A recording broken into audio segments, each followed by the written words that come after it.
Friends, welcome to our channel. మనము ఒక విషయం గురించి ఇవాళ డిస్కషన్ చేసుకుందాం ఫ్రెండ్స్.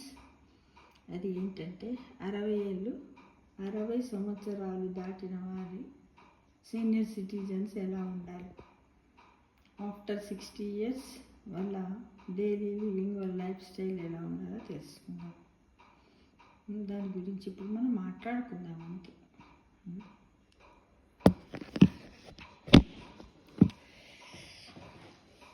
మీకు 60 ఏళ్ళు దాటాయా, పిల్లల పెళ్ళిళ్ళు అయిపోయాయా, ఇంట్లో భార్యాభర్తలు ఇద్దరే మిగిలారు కదా. ఇక ఇంటి నిండా ఉన్న అనవసరపు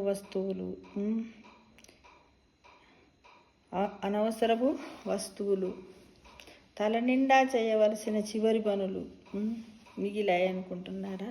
లేదు, అన్నిటిని క్లియర్ చేసేయండి. మిగిలిన జీవితాన్ని మాత్రము జీవితం అనే లైఫ్ జర్నీని హ్యాపీగా జరగాలంటే మీరు ఏం చెయ్యాలి? లెస్ లగేజ్ మోర్ కంఫర్ట్ అనే విధంగా బ్రతకడానికి ప్రయత్నించండి ఫ్రెండ్స్. అంటే లెస్ లగేజ్ అంటే ఏంటంటే మనం అన్ని విషయాలను నెత్తి మీద పెట్టుకోవద్దు, బాధ్యతలను కానీ ఏది కానీ తక్కువగా పెట్టుకోవాలి. మోర్ కంఫర్ట్, చాలా కంఫర్ట్గా ఉండడానికి ప్రయత్నం చేయాలి. మొదటిది ఏంటిదంటే, ఈ వీడియో ద్వారా మీరు అందరూ తెలుసుకోండి ఫ్రెండ్స్. మొదటిది ఏంటిదంటే ఇల్లు సదరడం. అంటే కిచెన్ ఉంది, కిచెన్లో ఉన్నటువంటి వంటగదిని ఒక్కసారి అన్నీ చూసి ఎన్ని ఎలక్ట్రాల్ గిన్నెలు, డబ్బాలు, కంచాలు, క్యారేజీలు, క్యాన్లు, ఇత్తడి, రాగి, ఇవన్నీ ఎన్నో రకాలు ఉంటాయి కదా. దేవుడి సామాను, ప్లాస్టిక్, టప్పర్ వేరు, ఆవేరు, ఇవేరు అని ఎన్నో చాలా ఉంటాయి. కాబట్టి వాటిలో ఎంతవరకు మనకు అవసరము, ఎన్ని అవసరం అన్నీ సామాన్లను ఉంచుకోండి. మిగతా వాటిని తీసేసేయండి. అందులో ఖరాబ్ అయిన వాటిని తప్పకుండా తీసేయండి. ఒక 3-4 years వాడిందంటే అవి స్టీల్ గిన్నెలు అయినా సరే, ఇండాలియం గిన్నెలు అయినా సరే, ప్లాస్టిక్ అయినా సరే, ఏవైనా సరే, దేవుని సామాన్లు కూడా, కుందులు కూడా ఏమన్నా ఉన్నట్టయితే వాటిని క్లీన్ చేసుకోవడానికి ప్రయత్నించండి. ఇంకా మంచిగా ఉన్నట్టయితే ఇంట్లో భద్రపరచండి. తక్కువగా అంటే లెస్ లగేజ్ అంటే మన ఇంట్లో ఉన్నటువంటి వస్తువులను తక్కువగా పెట్టుకోండి. ఎందుకంటే వస్తువులు ఊకే పెడితే దాన్ని తీయాలి, దులపాలి, సెల్ఫులు తోంపియాలి, బోర్లేయాలి, అదొకటి. ఆ పనిని చెయ్యాలని మనము ఆలోచించడం కూడా ఒక లగేజ్ కిందికి వస్తాం, మన బ్రెయిన్ లగేజ్ కిందికి వస్తాయి ఫ్రెండ్స్. కాబట్టి దాన్ని అది చేసేయండి.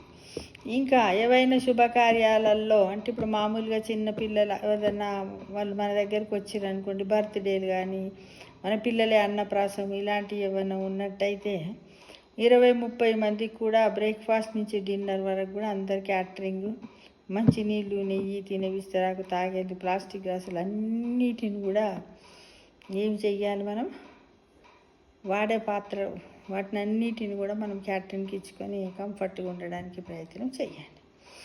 కానీ అప్పటికంత క్యాటరింగ్కి ఎందుకు ఇచ్చడానికి 20-30 మందికి నేను ఉండనా అని వండడం, ఆరోగ్యం ఖరాబ్ చేసుకోవడం, పైన గిన్నెలను కిందికి దించడం, నిచ్చెన వేసుకొని, టేబుల్ వేసుకొని, స్టూల్ వేసుకొని, ఒకవేళ స్లిప్ అయి దురదృష్టవశాత్తున పడితే మనకు కాళ్ళు చేతులు ఇరగడము, మళ్ళీ కేర్ టేకర్, ఇవన్నీ చెయ్యకండి ఫ్రెండ్స్. 60 ఏళ్ళు దాటిన తర్వాత నిదానంగా ఆలోచించండి. నియర్ అండ్ డియర్గా ఉన్న వాళ్ళనే పిలుచుకొని వాళ్ళతోటే సంతోషంగా కార్యక్రమాలు జరుపుకోవడానికి ఆలోచించండి. ఓకేనా?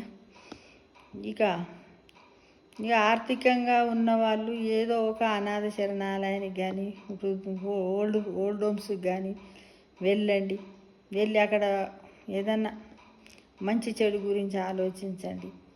అక్కడికి పోయి పండు ఇస్తావా, ఫలం ఇస్తావా, లేకపోతే ఏమి ఇస్తావా, వాళ్ళకి డబ్బులు ఇస్తావా అనేది ఆలోచించండి. మినిమం వస్తువులు మాత్రమే మనము ఉంచుకోవాలి. ఇక ఇంటి నిండా బీరువా నిండా చీరలు, అవి కూడా తక్కువ ఉంచుకోకూడదు. తక్కువ చీరలు కొనుక్కోండి, వాటిని కట్టుకోండి, మీకు కంఫర్ట్గా ఉండేటట్టు. కట్టబుద్ధి కాకపోతే వెంటనే మనకు ఇష్టము లేనటువంటి చీరను ఇతరులకు ఇవ్వకండి. పాతబడ్డ తర్వాత ఇవ్వడము చేయకండి. వాళ్ళకు ఒకవేళ నువ్వు కొనియాలనుకుంటే 100 రూపాయలు 200 పెట్టి నీ శక్తి ఉంటే కొని. కానీ పాత చీరలు ఎప్పుడు కూడా వాళ్ళు అడిగితేనే ఇవ్వండి. కానీ కావాలి చీర మంచిగా ఉందమ్మా, ఒకటే కట్టుకొని అనకూడదు. అలా చేయకండి. ఇక ఒక లాకర్ పెట్టుకోండి. ఆ లాకర్లో మనకి ఏదన్నా కొంచెం గోల్డ్ ఉన్నట్టయితే ఏదన్నా పోయినప్పుడు యాత్రలకు అటు ఇటు పోయినప్పుడు ఉంటే దాంట్లో పెట్టేసుకోండి. ఇక కప్బోర్డ్స్ కూడా చిన్నగానే పెట్టేసుకోండి.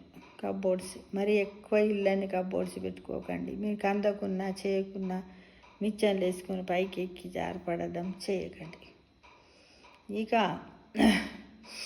వాడని దుప్పట్లు ఒక పెద్ద బ్యాగ్లో వేసుకొని కారులో పెట్టుకొని రోడ్ల మీద ఎవరైనా పండుకున్నట్టయితే వాళ్ళ దగ్గరికి పోయి తిరిగి ఏం ఆశించకుండా చేసిన దానాలకే పుణ్యం వస్తుందని ఆశించి అవి వాళ్ళకి ఇస్తే ఇవ్వండి. మన ఇల్లు ఎలానో మన బుర్ర అంటే మన బ్రెయిన్, మన తలను కూడా అంత ఖాళీ చేసుకుంటే మంచిది. పిల్లలకు కావాల్సిన వస్తువులే ఉంచాలి కానీ వారిని ఎవరిని ఇబ్బంది పెట్టద్దు. ఇక జాగ్రత్తలు, మన life insurance files, health files అన్నీ జాగ్రత్త చేసుకోవాలి. మందుల బాక్స్ ఎప్పటికప్పుడు చదువుకోవాలి. ఇక మనం పోయాక పిల్లలు వస్తే కనుక అయోమయం అంధకారంలో ఉంటారు. వారికి అందరు సలహాలు ఇచ్చేవారు, ఏం చేయాలో తోచక బిక్కు బుక్కు అంటారు. అందుకే మనమే వీలు చేసుకొని అన్ని విషయాలు చెప్పి ఉంచాలి, లేదా రాసి ఉంచాలి. ఏం చెయ్యాలో ఎలా చేయాలన్న విషయము ఆ 12 రోజులు అయ్యాక వాళ్ళకి ఉద్యోగ హడావిడిలే. అందుకే మన అన్ని పనులు ఈజీగా క్లియర్గా చేసుకునే వీలును కూడా మనం కల్పించాలి. ఇంకొక మాట, భాగస్వాముల్లో ఒకరు పోతే ఇంకొకరు ఎప్పుడు లేని ఎమోషన్స్ చూసి పిల్లలు విసిగిస్తారు. మనిషే శాశ్వతం కాకపోయిన తర్వాత ఇక దేనికి విలువ ఇవ్వాలో మనమే విజ్ఞతగా నిర్ణయం తీసుకొని వ్యవహరించాలి. ఇక ఫోటోలు కూడా మనం అలా వెళ్ళగానే ఇలా డస్ట్బిన్లోకి వెళ్తాయి. వాళ్ళు ఏం చేసుకుంటారు? మన అభిలాషలన్నీ మన పిల్లల మీద రుద్దకూడదు. మరో ముఖ్యమైన మాట, ఆడపిల్లలకి ఇవ్వాలనుకునేది మన చేతుల మీదుగానే ఇచ్చేసుకోవాలి. అన్నదమ్ములని అడిగి వాళ్ళు ఇవ్వక పిల్లలు గొడవపడి కొట్టుకొని తిట్టుకునే వరకు విషయం రచ్చకెక్కించకూడదు. మన సంపాదన మన ఇష్టం, అది స్పష్టంగా కోడళ్ళకి అల్లుళ్ళకి తెలియాలి. ఈ విషయంలో మొహమాటం ఉండకూడదు. చెప్పే విషయాలు అయిపోయాయి, ఇక సర్దడం మొదలు పెడదామా ఈ రోజు నుండే, చాలా టైం అని మాత్రము అనుకోకూడదు. ఇక ఎలా వ్యవహరించాలి? హాయిగా ఫ్రీ బర్డ్లా ఉండాలి. జీవితాన్ని మనకు నచ్చినట్టుగా ఆనందంగా ఆధ్యాత్మికంగా మలుచుకోవాలి. ఇప్పటి వరకు పట్టుకొని కూర్చుని ఇల్లు, ఆస్తులు, ఆభరణాలు, దుస్తులు, పిల్లలు, మనుమలు, బాధ్యతలు, మమకారాలన్నీ తగ్గించుకోండి. రోజో పూట విచారాలను వదిలి ఆనందంగా ప్రయాణానికి సిద్ధం కండి. పిల్లలతో మనస వాచ ఉదయంలోంచి మంచి మాటలు మాట్లాడాలి. కొడుకు విషయాలు కూతుళ్ళ దగ్గర, కూతుళ్ళ విషయాలు కొడుకు దగ్గర, ఈ అల్లుడి విషయాలు ఆ అల్లుడి దగ్గర, ఆ బిడ్డ విషయాలు ఈ బిడ్డ దగ్గర చెప్పడం మాత్రం చెయ్యకూడదు, తగ్గించుకోవాలి. కోపతాపాలు పూర్తిగా మర్చిపోవాలి. పిల్లలను మనవలను మనసార దగ్గర తీసుకొని ఆప్యాయతలు పంచి దీవించాలి.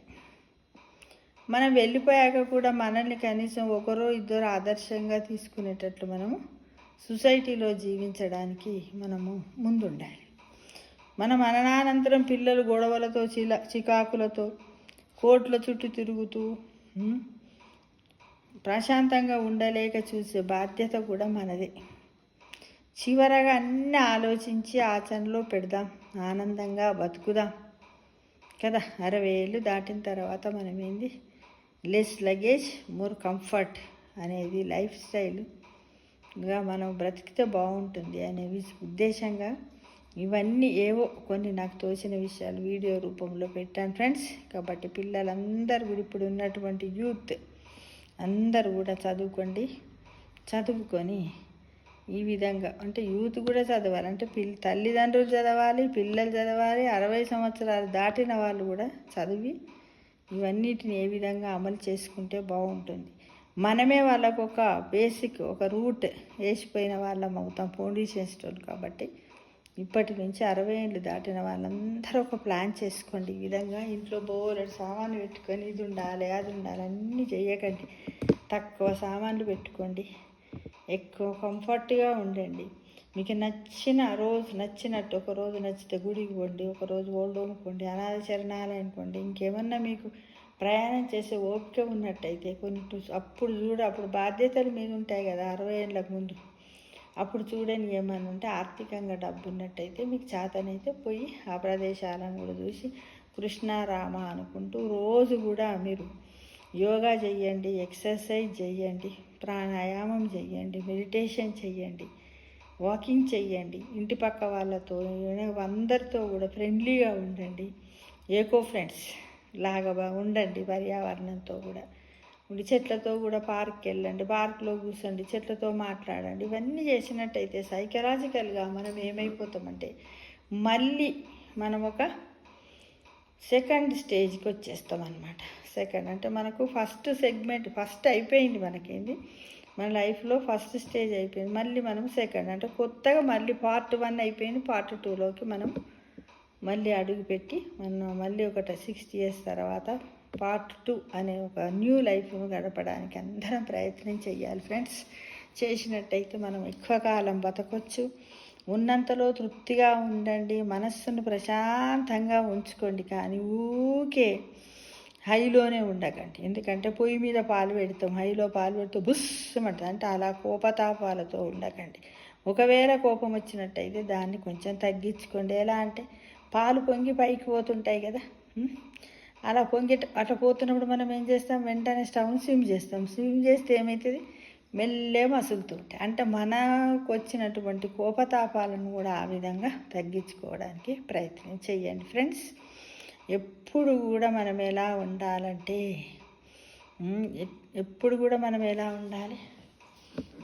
ఎప్పుడు పాజిటివ్ థింక్తో ఉండాలి, నెగిటివ్ థింక్స్ చేయొద్దు, ఎవరిని నిందించొద్దు, ఎవరి మీద రాగద్వేషాలతో ఉండకూడదు. చక్కగా అందరితో మాట్లాడుతూ, శత్రువు అయినా సరే మాట్లాడుతూ వాళ్ళందరితో కూడా ఉండి మన రక్త సంబంధికులతో, అన్నదమ్ములతో, అక్కా చెల్లెళ్ళతోటి, మేనమామలు, మేనత్తలతోటి, ఇటు భర్త తరఫున వాళ్ళు, ఇటు మన తరఫున వాళ్ళందరితో, మన పిల్లల తరఫున వాళ్ళందరితో కూడా ఉండండి. పోయేటప్పుడు మనం ఏమీ తీసుకొని పో. మన వెంట వచ్చేది ఇది ఒక్కటే, తృప్తి అనే పదము, మనశ్శాంతి అనే పదము. ఆల్వేస్ బీ హ్యాపీగా ఉండండి ఫ్రెండ్స్. తప్పకుండా అందరూ కూడా ప్రయత్నిస్తారని ఆశిస్తున్నాను. Thank you.